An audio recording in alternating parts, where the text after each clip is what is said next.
uxolo lenkosi malube nami wathi yalo msebenzi seyithola kubakhulu bethu enkosini wathi kaSamuel wokuqala sahluko esikhulu 7 iqala ngoverse 12 ibe seyophelela phaa ku-15 incwadi ke iyawufundwa ngamalimi amabili yofundwa ngesixhosa ngesizulu okanye isisuthu uma sikhona yothi singekayifundi ke sibekeni kakhulu abafundi bayo ngomthandazo sibe sesicela nendlebe ezikamoya ngomthandazo.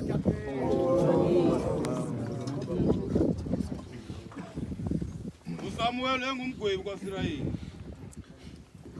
uSamuel wathabatha ilitye walimisa phakathi kweMizpa neSheni, wathi igama lalo yi-Ebenezeri.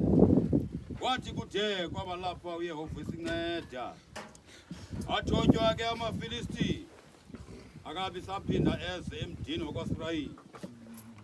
Sachasana namaFilisti isandla sikaYehova yonke imihla kaSamueli. Yabuyiselwa kumaSirayeli imizi leyo abeyithimbile amaFilisti kumaSirayeli. Ithabathela eKron, yesa eGathi, nemida yayo ayihlangula amaSirayeli esandleni samaFilisti. Laxola ke phakathi kwamaSirayeli nama-Amori.